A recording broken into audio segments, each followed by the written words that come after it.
My husband thought he got away with cheating, so I let his mistress plan our anniversary trip. If someone told me 3 months ago that my 10-year marriage was a lie, I would have laughed in their face. My name's Rachel, 35F, and for most of my adult life, I believed I had hit the relationship jackpot.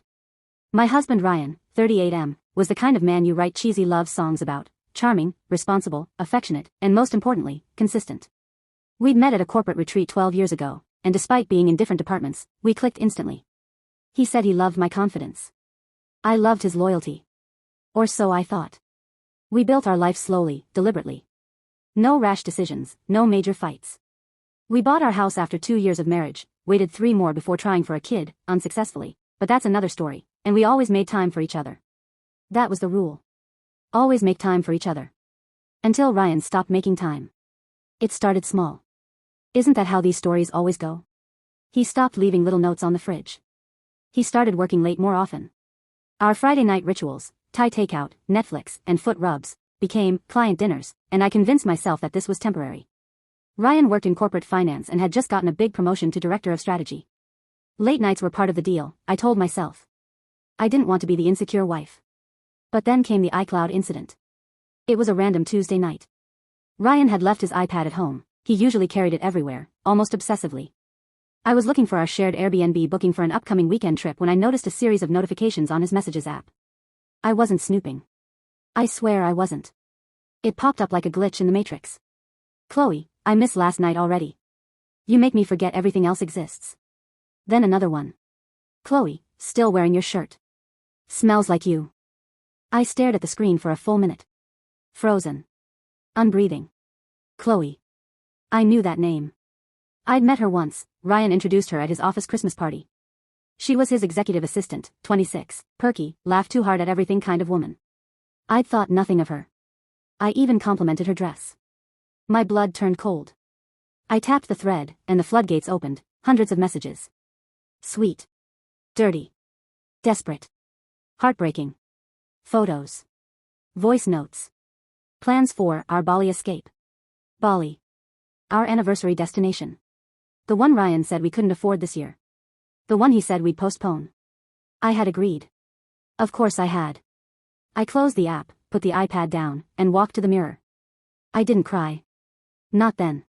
Not even later that night. I just stared at myself. How long had this been going on? How many times had he smiled at me after being with her? How many memories had been tainted? The wedding vow renewal last year? Our beach trip in April? And most of all, why didn't I see it? The next morning, I did something that even surprised me. I smiled at him. He came home late, carrying flowers. He said a deal went through, and he wanted to celebrate. I forced myself to kiss him, act thrilled, and match his fake joy. I could have screamed. I could have thrown the iPad at his face. But instead, I said, you know what? Let's celebrate our anniversary anyway. Let's go to Bali. His eyes lit up, not with panic, but excitement. Because he thought he was winning. He thought he was getting away with it. He agreed. Of course he did. But he added that he'd be going a few days early for a conference. Said Chloe would be there too, since she was organizing the company's presentation materials. I played dumb. Oh wow, she's really good at planning things.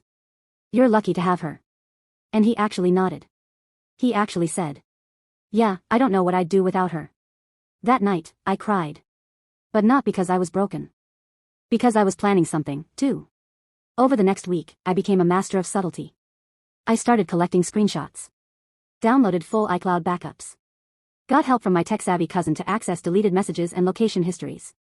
I created a spreadsheet of dates, times, hotel names, expense receipts from his company card.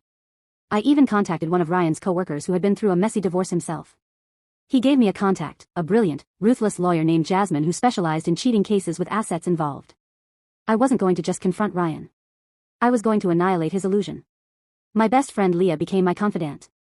She'd always been wary of Ryan, even when we first got married. When I told her everything, she didn't say, I told you so. She just poured us wine and said, let's burn his world down. But first, make sure he lights the match himself. So I encouraged him. I gushed about the anniversary trip. I offered to handle things at home while he got company work done in Bali. I even suggested he take Chloe early to prep the event. I acted like I trusted him more than ever. He bought it. He absolutely bought it. 1 week before the trip, I confirmed my secret booking under a fake name, Ms. Lila Monroe, at the same resort. Oceanfront Villa. I even hired a photographer in Bali who specialized in vacation proposals, to shadow them discreetly. What Ryan didn't know is that I wasn't coming to Bali to be his loving wife. I was coming to be his judge, jury, and final sentence. I never thought I could lie so well. After discovering Ryan's affair with Chloe, his assistant, something in me flipped. Not rage. Not grief. Strategy. I went from heartbroken wife to undercover investigator overnight. If he wanted to play games, I was about to show him how the queen moves.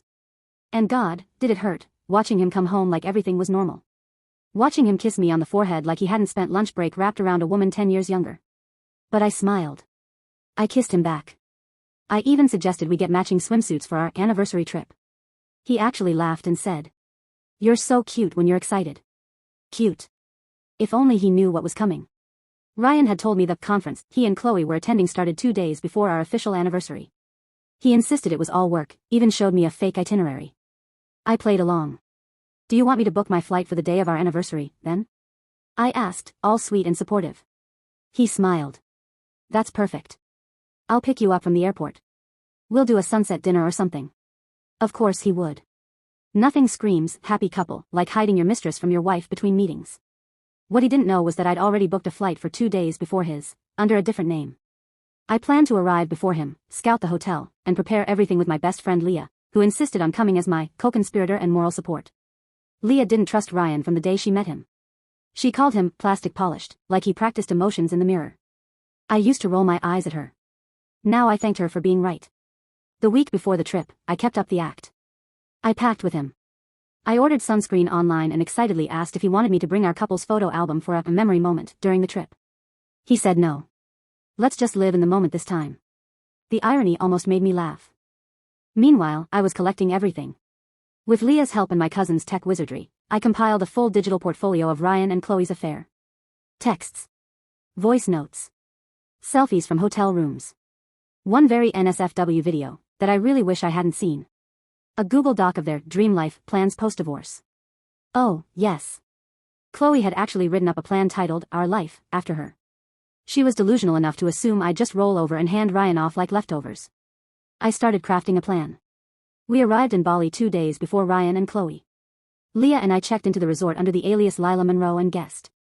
I wore a black sun hat, oversized sunglasses, and minimal makeup, looking nothing like myself in any profile photo online. Our villa was 3 suites down from the one Ryan had booked with Chloe. How did I know that? Easy. He used our joint card to pay for it. The idiot hadn't even tried to hide it. The reservation was under his full name. Leah and I scoped the property the first night. It was beautiful, white sand, infinity pool, a bar shaped like a boat, and a stunning beachside restaurant called Aroma Blue. That's where I planned to hold the reveal. We met the photographer the next morning. His name was Aman, a local with an incredible eye for candids and a zero-tolerance policy for cheaters. He told us his ex-wife left him for a coworker. When I explained the plan, he nodded solemnly and said, "Let me know how close you want the shots. I can zoom in from the palm trees." A man after my own heart.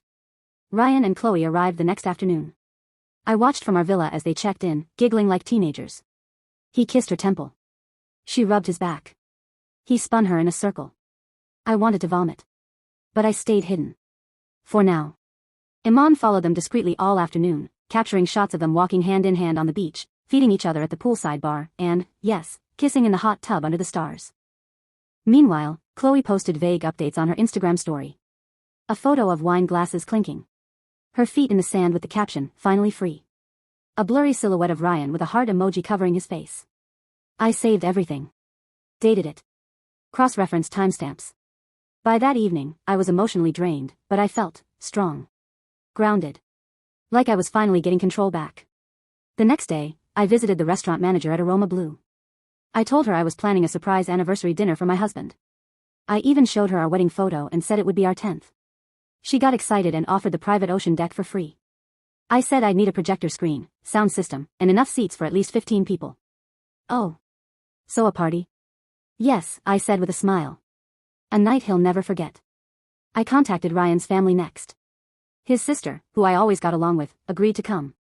She wasn't a fan of Chloe to begin with and suspected something was off. I told her everything. She cried. Then she said, "Book my ticket. I want front row seats." I invited his mother and father too.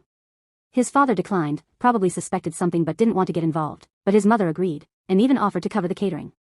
Then I invited 2 of Ryan's co-workers. One of them was in HR. Yes, I went there. By the evening of day 3, I had a guest list, photo and video evidence, a photographer, and a detailed revenge dinner scheduled. All I had to do now was let them enjoy themselves a little more. Let them think they were untouchable. Let them plan their little fantasy until it came crashing down. And in the meantime, I watched from afar as Chloe sat in my chair at the breakfast terrace, sipping my drink from our honeymoon glasses, and I smiled. Because the countdown had already begun. If revenge was an art, then I was in my masterpiece era. Bali wasn't just a vacation. It was the perfect stage for the fall of Ryan, the man I married, the man who smiled into my eyes while texting, "I miss your body," to Chloe, his assistant. It had only been 2 days since he arrived, but I already had more than enough evidence to ruin his career, reputation, and relationship in one night. I just needed the final pieces in place before the curtain lifted. The morning after I booked Aroma Blue for our anniversary dinner, Leah and I headed to the deck with the restaurant manager. The place was gorgeous, ocean backdrop, candlelit tables, sheer white drapes that danced in the breeze. Romance was built into every inch of the setup. It was exactly the kind of place Ryan would have brought me, back when I was the only woman he thought about. I asked for 15 chairs, a 2-tiered cake, champagne service, and a projector screen. "Oh," the manager said. "Would you like a slideshow? We can help you prepare something sweet." "I already have something prepared," I said with a tight smile. "It'll be unforgettable." Leah giggled behind me. Meanwhile, Iman, our stealthy photographer, delivered his second batch of shots. And oh boy, they were gold. One in particular stood out, Chloe feeding Ryan a strawberry poolside, him shirtless, her in one of his button-ups. Another was a short video where he twirled her in the shallow end of the infinity pool, kissed her, and whispered something I couldn't hear. I didn't need to. The picture was loud enough. I organized everything into a video slideshow, starting with harmless texts, then slowly unraveling into deeper levels of betrayal, audio notes, time-stamped photos, emails, their secret shared Google Doc titled Escape Plan. Escape from what, exactly? Me? They wrote down timelines. Ryan divorcing me quietly. Chloe helping him emotionally transition. Him keeping the house until it wasn't so awkward. Trying for a baby in 6 months. They even had a section about how to handle me if I found out early. Handle me. They forgot one important rule. I don't get handled. I handle. That afternoon, Ryan posted a smiling photo on LinkedIn. The caption read, "Excited to be here in Bali preparing for some amazing strategy talks with Chloe. She's done a phenomenal job. Couldn't ask for a better team." The comments poured in with hearts and congratulatory messages. I screenshotted them all. Chloe had no idea she was about to be tagged in a viral scandal with corporate HR and both our families watching. That same day, I called Jasmine, my lawyer, and confirmed the timing. She had arranged for the divorce papers to be pre-signed and sealed, with proof of infidelity, ready to be served the moment I returned from the trip. My prenup included clauses for cheating that would grant me full rights to the house, 80% of shared assets, no alimony due to moral breach. She even offered to send the papers to the restaurant so I could hand them over personally. "Are you sure you want to do it this way?" she asked. "Publicly?" "Yes," I said. "I want them to feel what I felt, but multiplied." Leah and I spent the final day before the reveal preparing like it was our wedding day. We reviewed the guest list, sent location pins, rehearsed the intro for the slideshow, and practiced my speech. She kept telling me not to cry when I said it. But honestly, I didn't think I would. I was past heartbreak. I was on to justice. The night before the dinner, I sat on the balcony and watched Ryan and Chloe walking on the beach. They were laughing. She had her arm around his. He kissed her head and said something that made her throw hers back in laughter. I didn't flinch. Not anymore. Leah brought me a glass of wine and asked quietly, "Are you sure you're ready?" "I've never been more sure," I said. "This isn't revenge. It's closure, with fireworks." The next morning, I got ready like I was heading to an award show. Sleek black gown. Bold lipstick. Hair curled and pinned to one side. Diamond studs Ryan had gifted me 2 anniversaries ago, back when I believed him. I had Iman take professional photos of me beforehand. I wanted to look untouchable when everything hit the fan. By 5 p.m., the guests began arriving.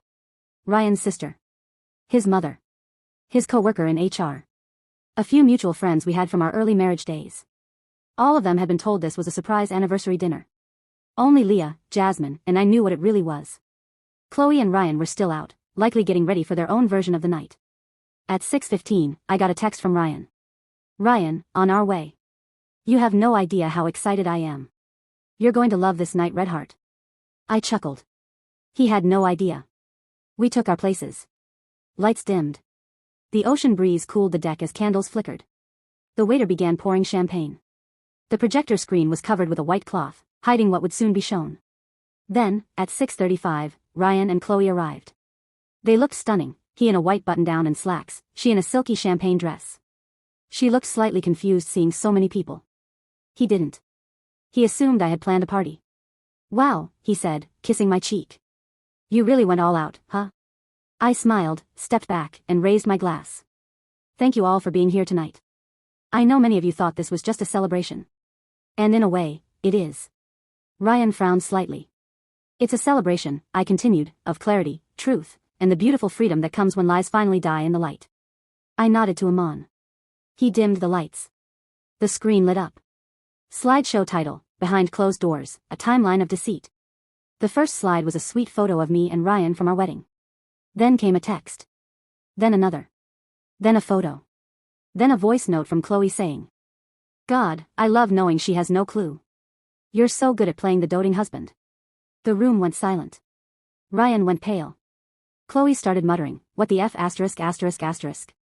The slideshow continued, date by date, kiss by kiss, betrayal by betrayal.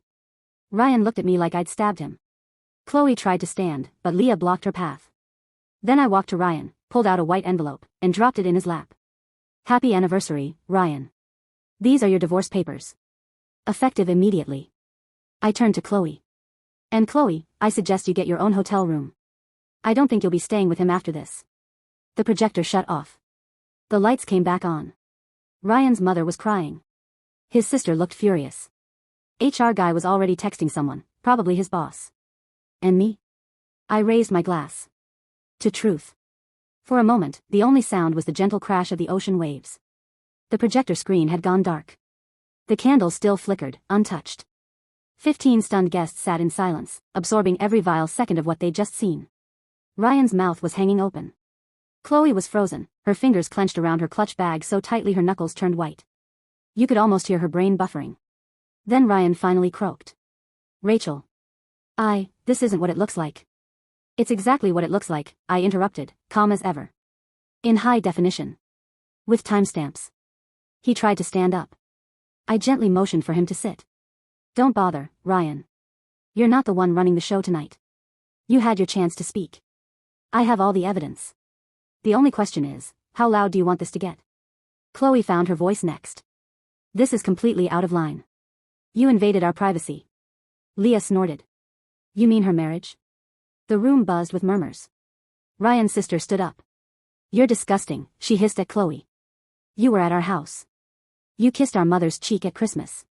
And this whole time, this is what you were doing?" Ryan's mom turned to him, tears rolling down her cheeks. "We raised you better than this." Ryan looked down at his lap like a scolded schoolboy. It was everything I had envisioned, and more. The restaurant manager came up nervously, unsure whether to continue service. I smiled at her. "Please proceed. Let everyone enjoy the food. No reason to let great shrimp go to waste just because the groom turned out to be a garbage fire." Some of the guests chuckled awkwardly. Leah handed me a glass of wine and whispered, "You're handling this like a queen." I was. But it wasn't just about revenge anymore. It was about taking back the narrative of my life. No more victim. No more silent partner. I had always been the wife behind the scenes, supportive, loyal, quiet. Not tonight. Ryan tried again after dessert. "Rachel, I made a mistake. It got out of hand, I didn't mean to hurt you. I was stressed, I felt disconnected." "Don't you dare use stress as an excuse for betrayal," I snapped. "You weren't stressed when you were writing Chloe love poems at 2 a.m. You weren't disconnected when you brought her to our anniversary destination." He shut up. Finally. Chloe stood next, indignant. "We were in love. You can't control what your heart wants." "Right," I said. "And apparently your heart wanted a man with a mortgage and a wife." Someone laughed from the back. Even HR guy cracked a smirk. "Let me clarify something for both of you," I added, voice steady. "You didn't just destroy a marriage. You destroyed your futures." I pointed to Ryan. "Your job. Gone. HR has the proof. And Chloe? I hope you enjoyed the view from that ocean suite. Because the next room you check into might not have a keycard, it might have bars." I didn't plan for what happened next. I truly didn't. As guests began to trickle out, some hugging me, some high-fiving Leah, a young woman approached from the shadows. She had soft curls, tired eyes, and a baby bump. She looked at Chloe. Then at Ryan. And then said, "So it's true. You're the father." The air got sucked from the room. Everyone turned. Even I was stunned. I had planned for a bombshell. This was extra. "What are you talking about?" Ryan blinked. The woman pulled out her phone, showing a message thread. Chloe's name on top. The messages? "Please don't come to Bali. He can't know yet. Wait until I talk to him after the trip. We'll figure it out, I promise." "You're pregnant?" Ryan gasped. "You told me she knew," the woman snapped at Chloe. "You said he'd already left his wife. That this was your future. I deserve the truth." My jaw dropped. So did Leah's. This wasn't just a cheating scandal anymore. This was a telenovela. Chloe burst into tears. "I didn't mean for this to happen. I didn't even need to say anything anymore." The room spoke for me. Ryan looked like a man who had just been thrown off a cliff in slow motion. He sat down hard, holding his head in his hands. Chloe collapsed in a chair beside him. And I stood tall.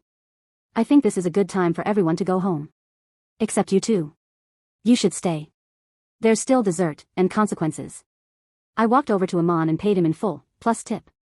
"Send the full footage to my lawyer," I said. "This isn't just content. It's a legacy." By the time the night ended, everyone in attendance had witnessed the death of a lie.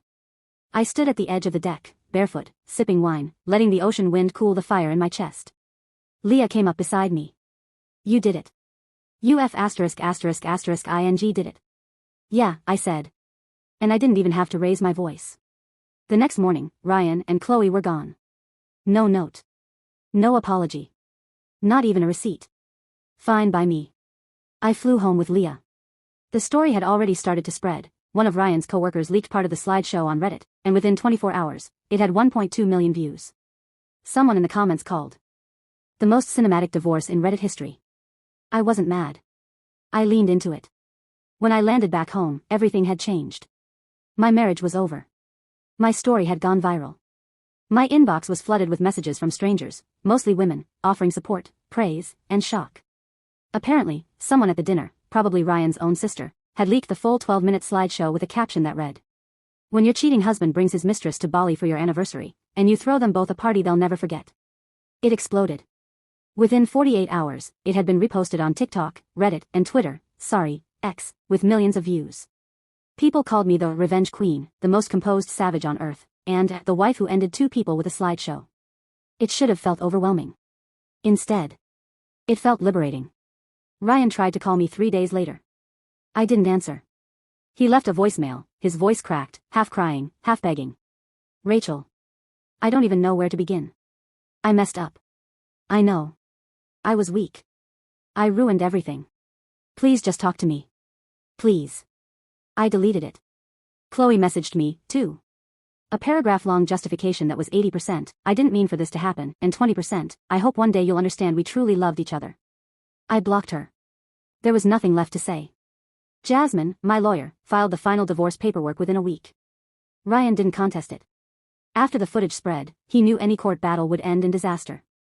Thanks to the infidelity clause in our prenup and overwhelming documentation, I kept the house, 80% of our joint investments, my car, the dog. He never really liked Sparky anyway. Chloe. She lost her job within 24 hours of the video surfacing. Her promotion had been pending. That died instantly. Apparently, the firm had strict ethical clauses, and HR had no desire to be linked to that kind of scandal. The woman with the baby? She went public on her own. Posted her own video titled, "I was the other woman." And suddenly Ryan wasn't just a cheat, he was a pattern. Within 2 weeks, he was unemployed, disgraced, and staying with a college friend on someone's futon. As for me, I healed.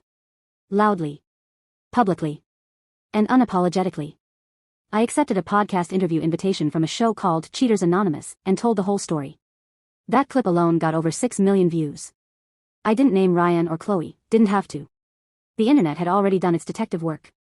I started a blog, The Slideshow Wife, where I wrote about emotional resilience, rebuilding after betrayal, and why you should always read your partner's business travel itinerary. Brands reached out. Therapy platforms. Journaling apps. Luggage companies. I even did a campaign with a hotel chain for solo healing retreats. I made more in 1 month of sponsorships than Ryan made in a year at his job. Irony's delicious when served cold. One moment I'll never forget, I was standing in line at a coffee shop when a teenage girl came up to me. "You're her, right? The slideshow wife?" I smiled. "Guilty." She looked nervous. "My mom watched your video like 5 times. She's going through something right now, and she said you made her feel brave." That almost made me cry. I went on a trip to Italy, alone, and met someone at a bookstore in Florence. His name was Luca. He didn't know anything about me or my story. We bonded over a mutual love of tiramisu and old poetry. He asked for my number. I gave it. He still texts me every morning. "Buongiorno, Rachel. How's your beautiful mind today? I don't know where it'll go. But this time, it feels real. No secrets. No lies. No mistress planning our vacations. Just peace." If you're still reading this, here's what I'll leave you with. Never underestimate the calm ones. Never underestimate the ones who go quiet when they're hurt. Because while they're silent, they're watching. Learning. Planning. And when they strike, it's with precision. Like a slideshow at a beachfront dinner. With 15 guests and a divorce envelope on the table. Cheers.